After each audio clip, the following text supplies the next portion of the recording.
You want to know how many days, months, years are between two dates. Well, in Google Sheets there is a function exactly for that. In Excel there's also a function for that, but it's slightly different. It has a different name, so we'll take a look at that one next week. And now I have a spreadsheet prepared for you, and we can dive in right now. So we have a date here, days, month, years, and so on.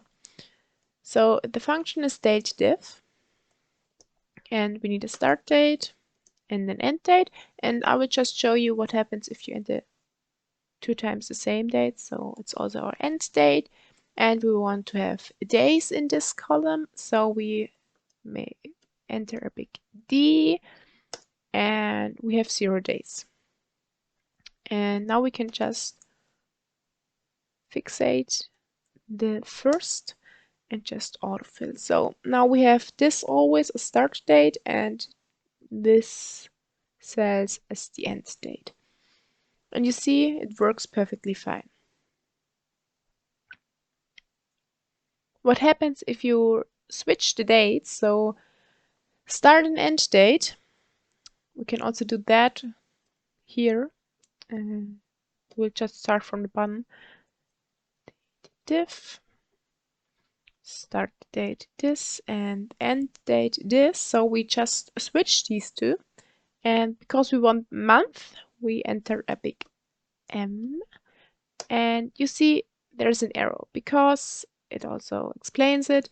The end date has to be after the start date. So you get an arrow if you do that. But if we just switch them around,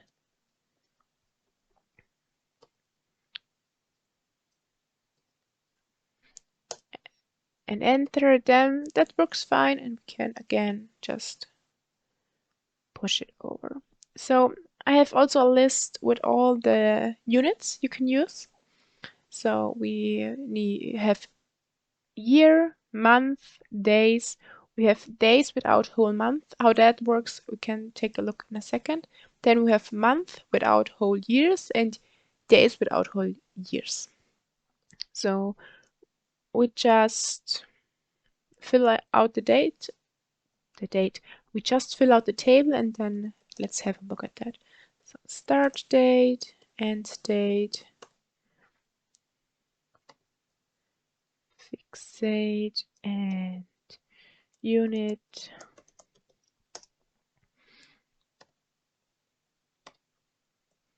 So now we are at the date without month, without the whole month. So same principle, start date, end date, and we have the unit. And now we can see that there are no days in between these because the difference between them are exactly 12 months. So there are no extra days on top of the month.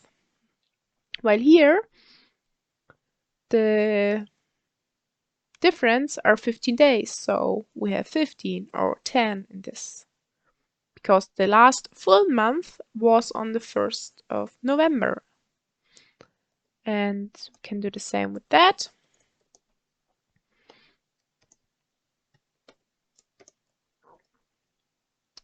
And what do we have? We have month without years. So we have this unit. And we can again fix.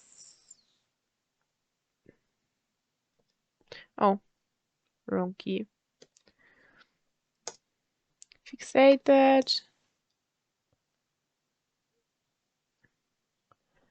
And we have again no month here and only here the month. And again, we have 10 because we are in November, and so there are 10 months after January in this year. Same here. And then we have the last one.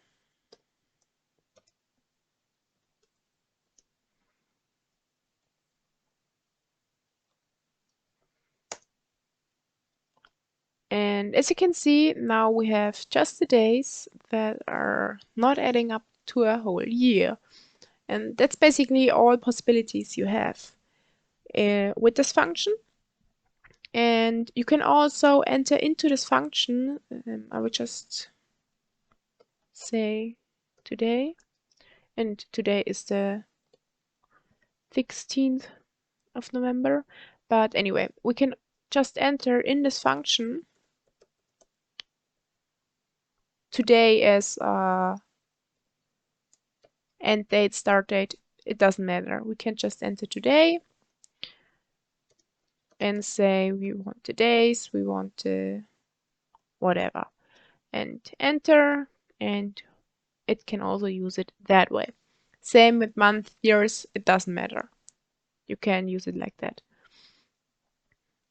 And I don't know if you saw it, if you enter a semicolon here, it doesn't matter because it just changes. So if I enter here, semicolon or comma, it doesn't matter. It just changes to a comma.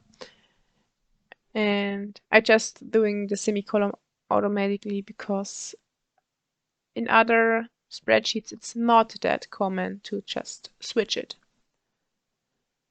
Okay, that's everything for DATEDIF. Now, if you are interested in the corresponding function in Excel, you can click up here in the corner as soon as the video is online. And you can also click in the other corner if you're interested in what's new or what's new on my channel and want to get a little help with your Excel or Google Sheets.